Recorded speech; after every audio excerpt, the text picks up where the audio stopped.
사람이 살아가면서 피할 수 없는 것들이 있습니다. 어떤 것들이 있을까요? 누구에게나 예외 없이 피할 수 없는 것이 있는데, 첫째는 죽음입니다. 산다고 하는 것은 죽음이 함께 있다는 것이지요. 근데 그 죽음을 조금 더 최대한 더 멀리 오게 하는, 그래서 운동하고 몸 관리하는 거잖아요. 영양제 드시면서 또 좋은 생각하면서 이 죽음이 늘 함께 있는데, 그 죽음을 최대한도로 늦게 맞이하기 위해서 힘쓰는 것인데, 그러나 죽음은 우리에게 항상 있다 하는 것을 기억하고 살아야 됩니다. 피할 수 없는 것, 첫째 죽음이고, 두 번째는요, 인간이 산다고 하는 것은요, 인간 갈등이 있다는 거, 이거 피할 수 없습니다. 사랑하면서 살아도요, 부부간에 갈등이 있잖아요. 인간 갈등, 누구에게나 예외 없이 피할 수 없는 필연적인 결과가 뭡니까? 인간 갈등입니다. 갈등이 없는 세계 속에서 산다는 거 불가능해요. 아무리 좋은 의도로 뭐 한다 할지라도 보면 또 거기서 뜻이 안 맞아 갈등이 생기지요. 여러분, 인간이라는 그 한자어로 풀어보니까 인간이란 어떤 존재냐? 서로 의지하면서, 사이간이잖아요. 서로 관계 맺으면서 의지하면서 사는 존재가 인간이다. 이게 한자어로 이렇게 풀어볼 수 있습니다. 그러니까 인간은요, 실제 관계적인 존재예요. 서로 의지하면서 살아야 돼요. 타자에 대한 나의 자세는 어때야 되는가? 그 타자, 다른 사람과의 그 관계, 타자 하면요, 하나님도 계시고 사람도 있습니다. 또한 그것이 있습니다. 하나님과의 관계, 사람과의 관계, 그것들과의 관계, 그것들은 주로 뭐 자연 세계로 볼 수 있겠습니다. 타자와의 그 관계를 잘 맺고 사는 자가 사람다운 삶을 사는 것이고, 그게 바로 인간이다. 인간은 본래 그런 존재입니다. 하나님께서 본래 그렇게 인간을 만드셨어요. 타자와의 관계를 단절하면서 사는 것은 사람의 인생이라고 할 수 없습니다. 다른 존재와의 아름다운 관계 맺는 길은 뭘까요? 예수님께서 말씀했지요. 타자와의 그 관계 잘 맺을 수 있는 관계의 성공은 예수님께서 하신 말씀, 가장 큰 계명, 그건 사랑이다. 하나님 사랑하고 이웃 사랑하고 자기 사랑하고, 그 사랑으로 관계의 아름다움을 만들어갈 수 있다. 예수님의 말씀이고, 이것이 성경의 핵심입니다. 우리가 철이 든다는 말을 합니다. 철이 들었다. 아직까지 철이 안 들었어. 이렇게 말하지 않습니까? 이 철은요, 사시사철을 말하는 거예요. 봄, 여름, 가을, 겨울. 우리 인생에게 이 사시사철 몇 번 지나가는가? 그러니까 철이 들었다는 것은 봄, 여름, 가을, 겨울, 이 철이 몇 번 지나갔다. 세월이 흘러갔다. 근데 조금 더 말하면 세월 지나갔다는 그런 의미가 아니고, 그런 봄, 여름, 가을, 겨울을 겪으면서 자각이 일어났다. 통찰력이 생겼다. 그래서 그 깨달은 거에 맞는 생각과 행동을 하는 것을 보고 우리가 철이 들었다 이렇게 말하는 겁니다. 인생에 철이 드는 것처럼 신앙생활에도 철이 듭니다. 신앙에도 철이 들면 어떻게 되는가? 이거 깨달아요. 저 사람 참 신앙이 깊다. 가만히 들어보면요, 이 영성의 구절을 놓치지 않습니다. 타자와의 관계를 너무나 잘하는 그 자를 일러서 신앙에 철든 자고, 신앙이 깊이는 자고요. 그 방향성은 뭐냐? 자연히 타자와의 관계, 하나님과의 관계지요. 하나님 잘 사랑하고, 그 사랑에는 여러 가지가 있겠지요. 예배도 포함되겠고, 말씀과 기도와 봉사와 선교도 포함되겠지요. 또 타자, 다른 사람과의 관계, 이걸 또 잘하는 것이지요. 자연 보호를 잘하는 것이지요. 하나님이 만든 세상 아름답게 만들어가는 것, 이것이 바로 신앙의 깊이, 신앙의 깊이 있는 자들의 방향성입니다. 영성의 구조입니다. 다시 타자와의 관계, 하나님과의 관계, 이웃과의 관계, 자신과의 관계, 그것들과의 관계를 잘하는 것. 그 비결은 뭐라고요? 사랑이다. 관계의 아름다움을 만드는 비결은 사랑이요. 그 예수님께서 가장 그것이 큰 계명이라고 말씀하셨습니다. 예수님께서 가르쳐 주신 주기도문이 있습니다. 그 주기도문의 구조 제가 늘 많이 언급했습니다마는 전반부는 뭡니까? 하나님과의 관계잖아요. 하나님 높이는 거예요. 하나님의 통치를 받는 거예요. 하나님의 뜻이 이 땅에 펼쳐지기를, 이루어지기를 간구하는 전반부의 그 기도 내용. 하나님을 하나님답게 하는 거죠. 당신의 이름이, 당신의 나라가, 당신의 뜻이 이 땅에서 이루어지기를 원합니다. 하나님을 하나님 되게 높이는 것이 하나님과의 관계에서, 특별히 주기도문의 전반부, 십계명의 전반부에서 강조하고 있는 겁니다. 그럼 주기도문의 후반부는 뭡니까? 우리 인간관계 얘기하고 있는 거잖아요. 근데 거기에 첫 번째, 일용할 양식을 주옵시고, 일용할 양식입니다. 주용할, 연용할 양식이 아니고 뭐요? 날마다 하나님 바라보면서, 하나님 의지하면서 살아가는 거예요.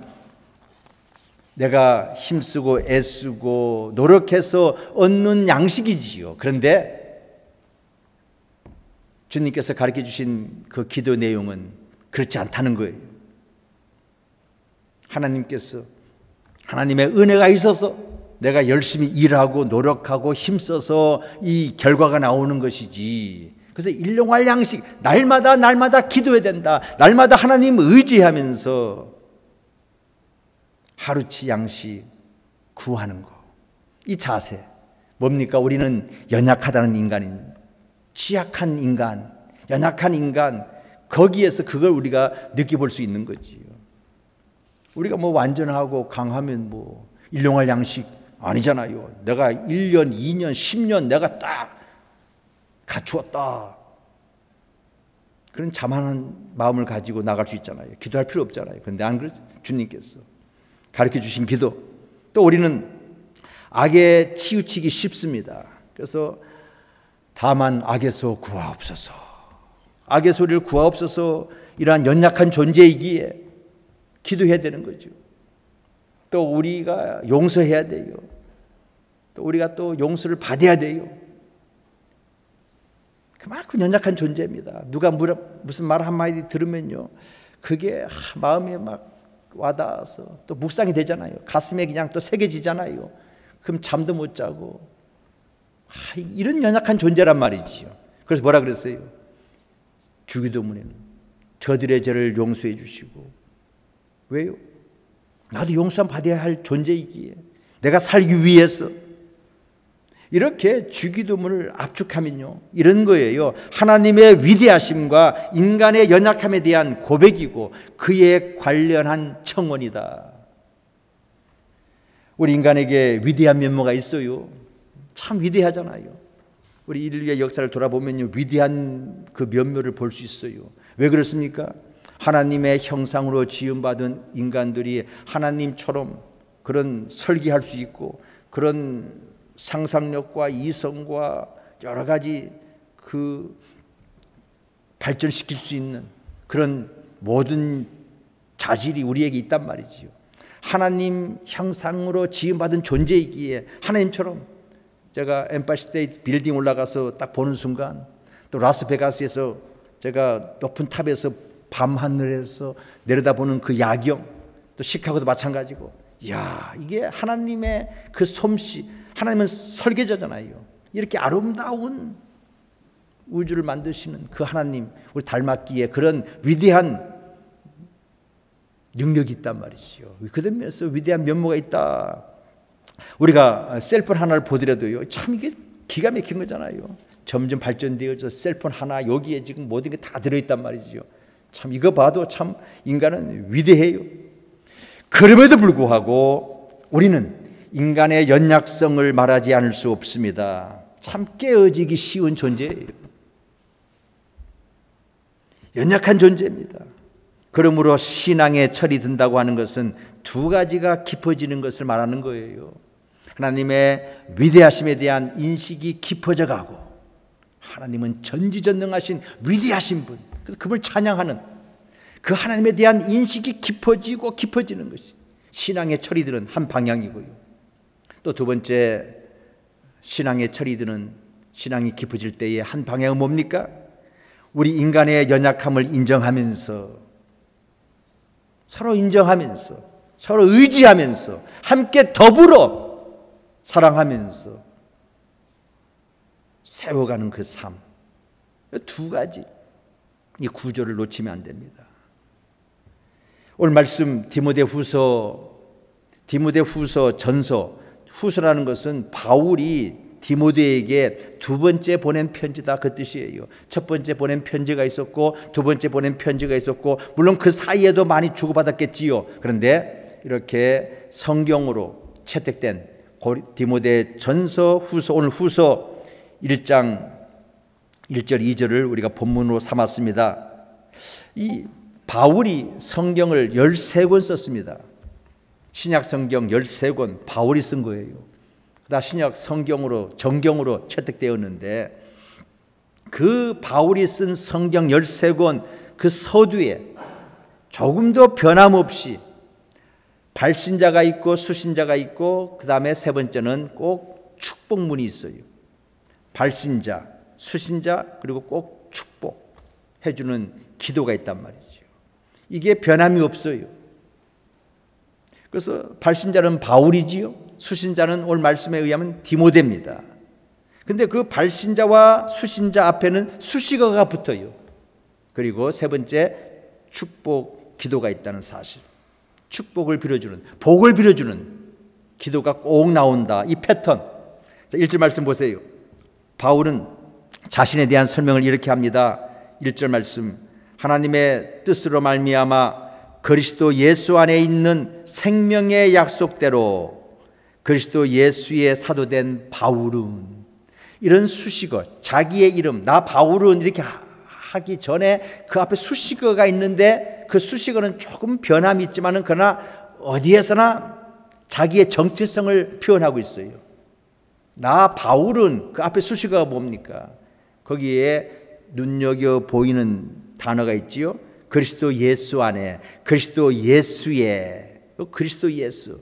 바울은요, 예수 그리스도를, 예수는 그리스도다, 예수는 구원자다, 예수는 메시아다, 예수는 구원자다, 이 신앙 고백이 조금 더 흔들리지 아니하고, 늘 편히 쓸 때마다 예수는 나의 구원자라고 이렇게 분명히 밝히고 있다 하는 사실.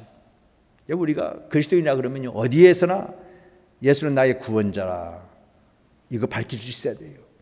신앙의 기초는 여기서부터 시작되어지는 것이고, 교회는 바로 이 신앙 고백 위에서 세워져 가는 거잖아요. 두 번째, 사도된 나 바울은, 사도라 그랬어요. 보냄을 받은 존재다. 자기의 정체성을 이렇게 표현하고 있는 겁니다.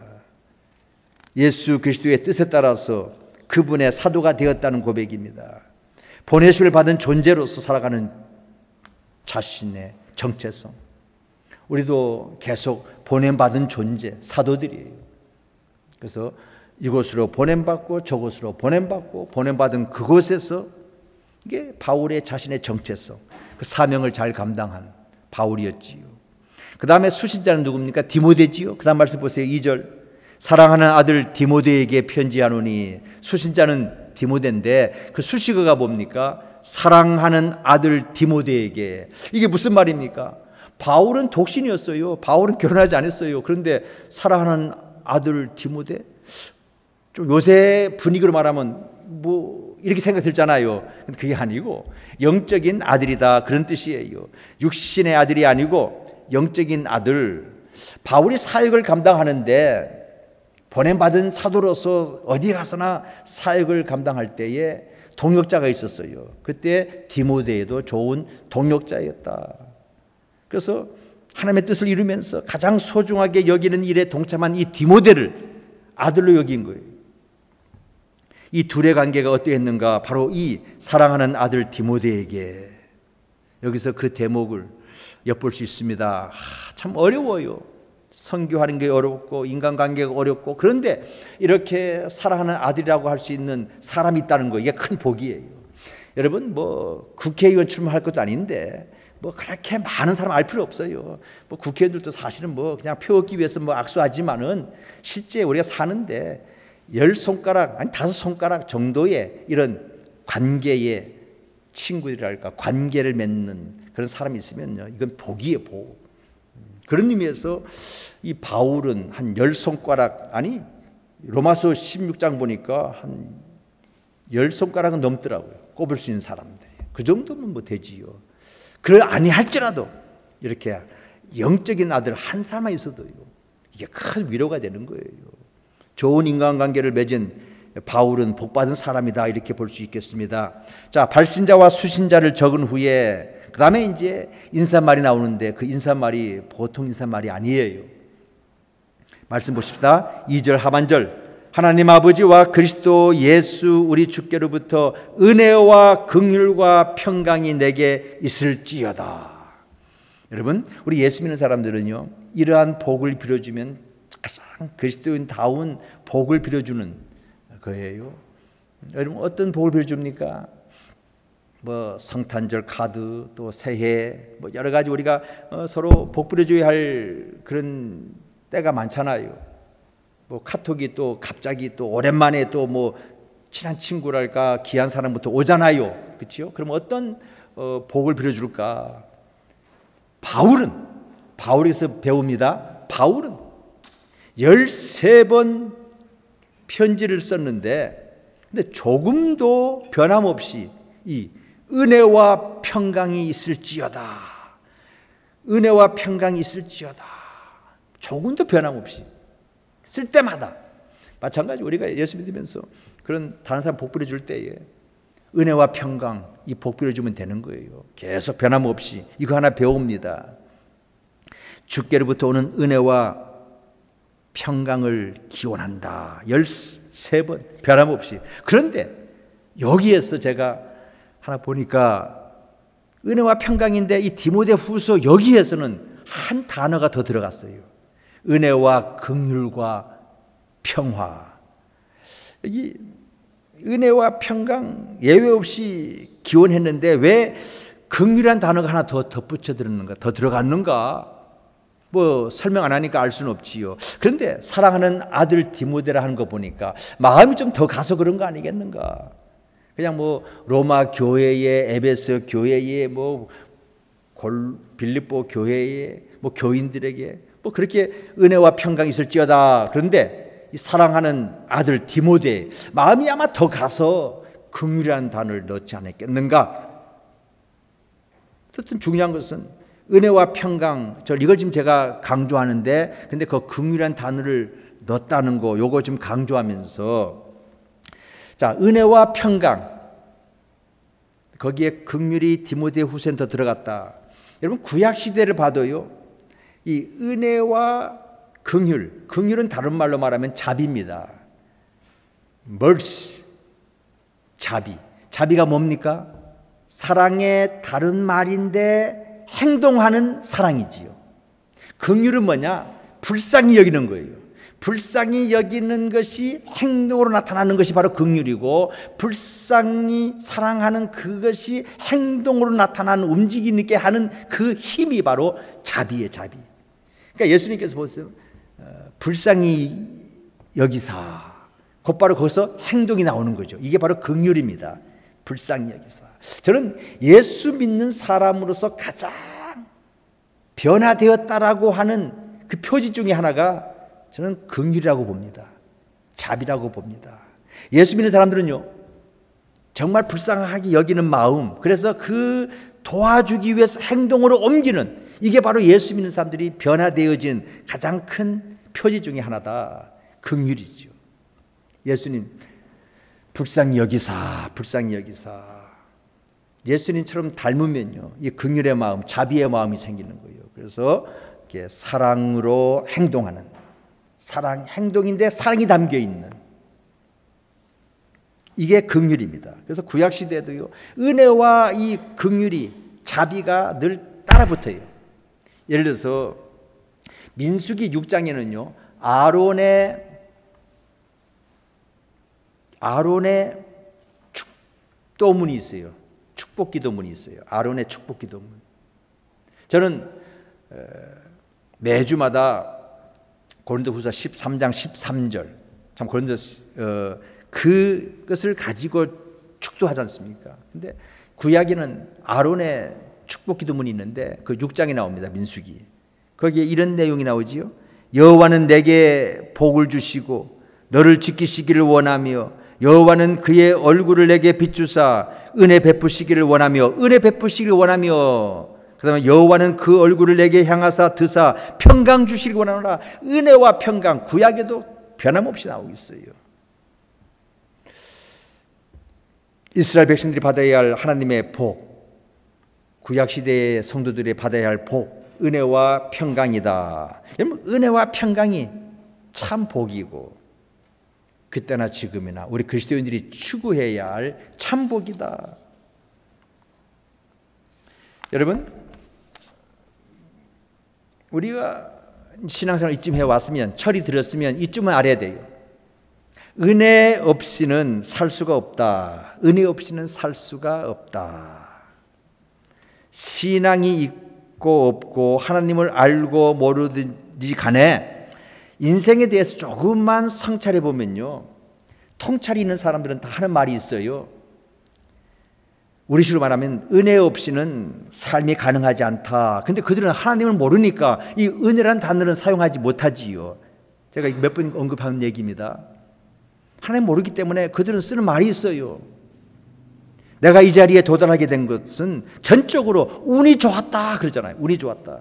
내가 이렇게 부자가 된 것 운이 좋았다. 내가 이 자리에 올라가게 된 것도 운이 좋았다. 내가 이렇게 된 것이 참 운이 좋아서 이렇게 되었다. 저는 그게 겸손이라고 봅니다. 그 세상에서도 그 어느 분야에서 성공한 사람들을 가만 보니까요, 참 겸손하다.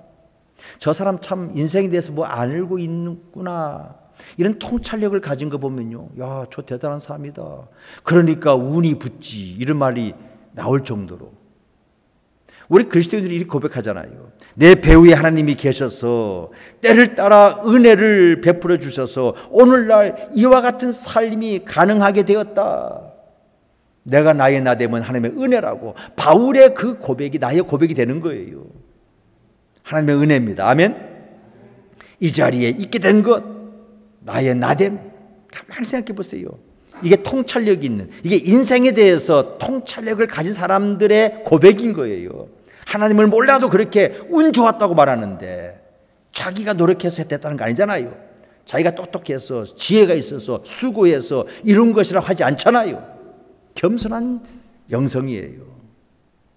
내 운이 좋아서 이렇게 돈을 벌게 되었다. 그렇게 말하는 사람들은 인생이 무엇인지를 아는 거예요. 자신들이 연약한 존재라는 것을 아는 거예요. 이게 통찰입니다. 그들은 운이 따라주지 않고서는 내가 성공할 수 없다고 말하는 사람들, 뭔가 아는 사람들이에요. 그렇습니다.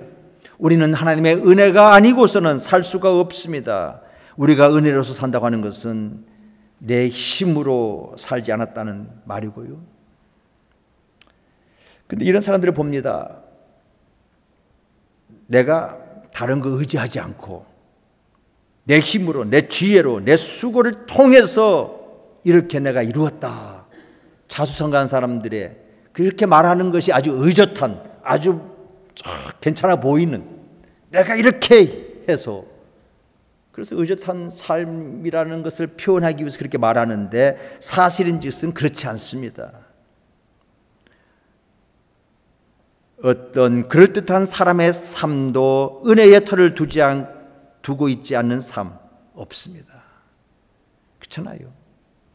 다 연결되어져서 우리가 식사할 때 감사기도 하잖아요. 뭐 짧게 하지만은 사실 그 짧은 하나님 감사합니다 그 말 속에 다 포함된 거잖아요. 다 포함된. 그걸 이제 풀어가면은 한 권의 책이 나오는 거지요.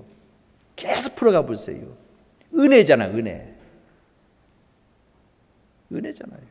연결되어져서 이 식탁에 이렇게 세종대왕도 먹지 못했던 그 음식들이 여기에 다 올라와 있잖아요. 그런 거 다 먹잖아요. 사시사철 대단하잖아요. 이게 은혜잖아요. 이것을 우리가 알 때에 감사가 나오는 거고요. 은혜란 것은 값없이 거저 베푸시는 호의입니다. 하나님께서 죄 많은 사람들에게 무상으로 베푸시는 은혜, 호의. 우리가 한 것은 뭐 있어요? 하나님 앞에서 죄 지은 것밖에 없잖아요. 그런데 그 죄인, 신분인 죄인을 내려오셔서 그 자비잖아요. 불쌍히 여기셔서 행동하신 그것이 바로 십자가의 삶이요. 그게 자비예요. 그게 긍휼이요. 그것이 바로 깨달아질 때에 그 하나님의 자비하심, 그 사랑에 동기가 되어서 나 같은 죄인 살리신 하면서 그 하나님을 높이잖아요. 신약과 구약을 막론하고 하나님은 한마디로 동일하게 은혜의 하나님.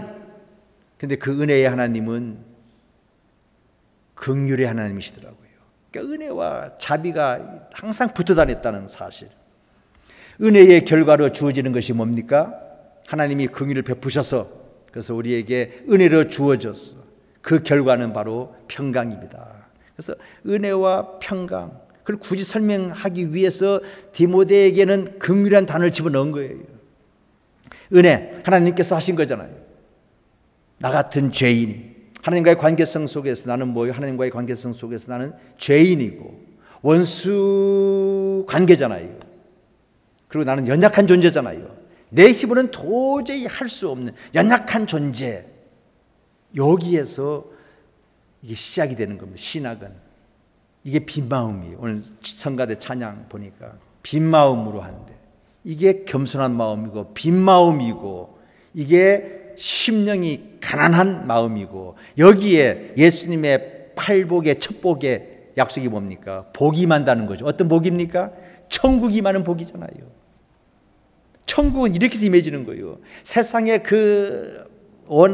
원하는 그 복을 내가 소유해서 이루어지는 것이 아니고 겸손한 그 빈 마음에 하나님께서 베풀어 주신 거, 그 인정하는 그 자리, 겸손한 그 마음에서 천국이 이루어지고 거기서부터 그 사랑으로 내가 이렇게 구원받았으니 내가 이렇게 하나님의 자녀가 되었으니 하면서 나오는 것이 뭡니까? 나도 그 사랑으로 살겠습니다 해서 이제 사랑으로 관계 맺어지니 얻어지는 것이 바로 평강이지요. 피스지요. 그래서 은혜의 결과로 주어지는 것이 바로 평강이다. 예수님은요 늘 만날 때마다 샬롬, peace be with you, 평강이 있을지어다 늘 그렇게 인사하셨어요. 샬롬. 어떤 목사님이 이제 시한부 인생을 살고 있는 분에게 가서 샬롬 그랬어요. 샬롬. 그건 이분이 충격받은 거예요. 샬롬 이 단어에 자기도 자기 자신이 시한부 인생이잖아요.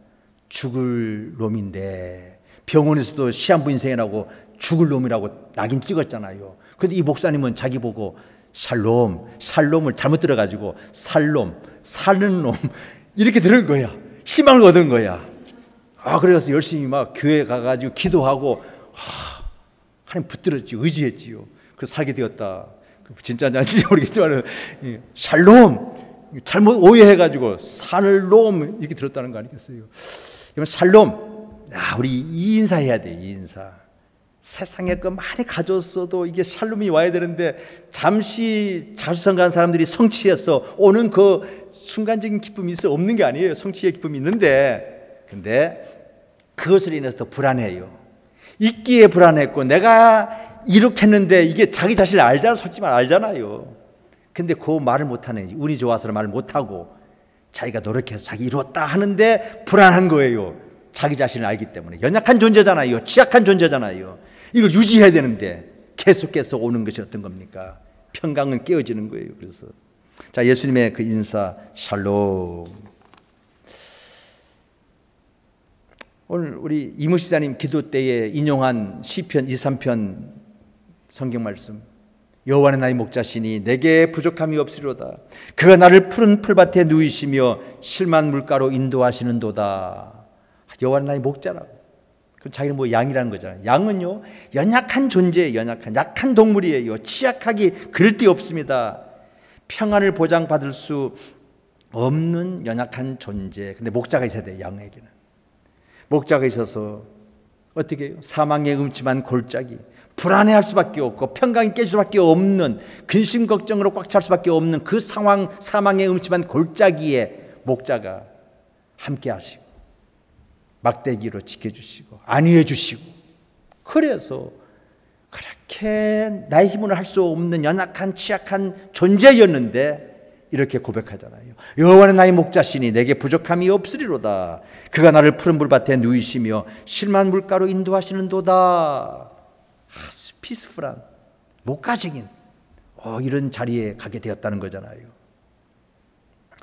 바울이 신약 성경의 13편의 편지 첫 문장에 예외 없이 은혜와 평강, 근데 긍휼이라는 단어를 오늘 본문에 들어가 있는 것을 보게 되는 겁니다. 그래서 말씀을 정리해 보면요, 여러분, 최고의 기도의 기본은 뭐냐? 하나님, 저를 불쌍히 여기 주옵소서. 이게 기도의 시작이고요, 이게 기본이고요. 하나님, 제게 긍휼을 베풀어 주옵소서. Have mercy on me. 내게 자비를 베풀어 주옵소서. 사실요, 요 기도만 잘 진정으로 드리면요, 기도가 되는 거예요. 여기서부터 신앙이 시작되어지는 거고 기도가 시작되어지는 것이고, 이게 주님께서 가르쳐 주신 주기도문의 정신이고. 근데 이렇게 말했더니 어떤 분이 깨달았다는 거잖아요. 자기가 20년 신앙생활을 하면서 내가 불쌍한 존재라는 것을 깨닫지 못했다는 거예요. 이제는 깨닫고 신앙생활을 하게 되었다고. 그럼요, 내게 자비를 베풀어 주옵소서. 뭐예요? 나는 연약한 존재요, 취약한 존재요, 그 얘기잖아요. 참 변화무쌍한 세상입니다. 요동치는 세상입니다. 오늘 있다고 해서 내일 있으라는 보장 없습니다. 세상 보니까요, 그 거대한 기업들 하루아침에 그냥 망하는 경우 보잖아요. 삶의 안전을 보장받을 수 없는 세상에서 연약한 우리가 어떻게 평안을 누릴 수 있는가? 말씀, 하나님으로부터 자비를 받으면 돼요. 불쌍히 여기는 하나님으로부터 불쌍히 여기는, 그래서 그 나를 불쌍히 여기시는 그 끝자락에서 은혜가 임하는 거잖아요. 하나님을 만나는 자리가 되는 거잖아요. 하나님을 만나는 그곳에, 나 같은 죄인 내게 찾아오셔서 삭개오에게 주님이 찾아오셨잖아요. 이게 얼마나 영광입니까? 그래서 변화되어지잖아요. 3배로 갑절로 내가 갚겠다고. 이게 변화의 모습이에요. 하나님이 불쌍히 여기시는 것을 근거로 하는 은혜로부터 말미암는 것, 이게 신앙적인 평화가 여기서 은혜와 긍휼, 은혜와 자비 붙어 다닌다고 말씀드렸습니다. 긍휼, 이것이 먼저였습니다. 하나님이 우리를 불쌍히 여기셔서 내려오셨습니다. 베푸셨습니다. 그래서 연약한 우리가 요동치는 세상에서 평안을 누리게 되었다. 하나님 어떤 존재인가? 바로 이 말씀에 다 우리가 어떤 존재인가? 이 말씀에 다 나타나는 거죠. 하나님이 불쌍히 여기시고 은혜를 베푸셔서, 하나님은 긍휼의 하나님, 은혜의 하나님. 우리 어떤 존재입니까? 연약한 우리가 이 요동치는 세상에서 평안을 누리게 된다. 우리가 연약한 존재인데, 그러나 그 긍휼과 자비하심으로 내가 평안을 누리게 되었다. 우리가 이런저런 복을 하나님께 간구할 수 있어요. 그래서 그렇게 기도하면 또 그 복도 임합니다마는, 우리가 사랑하는 사람들을 떠올리면서 앞으로 다른 사람들에게 복을 빌어줄 때에 오늘 말씀 사도 바울이 했던 것과 같이 최고의 복, 참된 복, 하늘의 복, 은혜와 평강, 내가 추구하고 또 다른 사람들에게도 이 복을 빌어줘야 될 줄로 믿습니다. 한번 따라 하십시다. 하나님이여, 이 인간을 불쌍히 여기시고 은혜 베푸셔서 어떤 삶의 형편에서도 평안하게 하옵소서. 이러한 하늘의 복을 추구하시고 이러한 하늘의 복을 다른 사람들에게도 빌어주는 저와 여러분 되시기를 주의 이름으로 축원합니다. 오늘 말씀 생각하시면서 기도하시겠습니다. 자비하신 하나님 아버지, 우리가 살다가 어쩌다 복이 많아서 예수님을 그리스도로 고백하며 하나님의 은혜에 기대하는 삶을 살게 하시는지 이 은혜를 생각하며 감사하고 감사합니다. 함께 기도하시겠습니다. 하나님 아버지 감사합니다. 오늘 내가 있게 된 것은 하나님의 은혜고 내가 이렇게 있게 된 것이 하나님의 도와주심이고 함께 하심이고 역사하심입니다. 하나님 감사합니다. 도와주옵소서. 역사해 주시옵소서. 주님 하나님 위대하시고 전지하시고 전능하시고 주여, 저는 그 하나님의 긍휼하심 받았기에 하나님의 은혜와 설 수밖에 없습니다.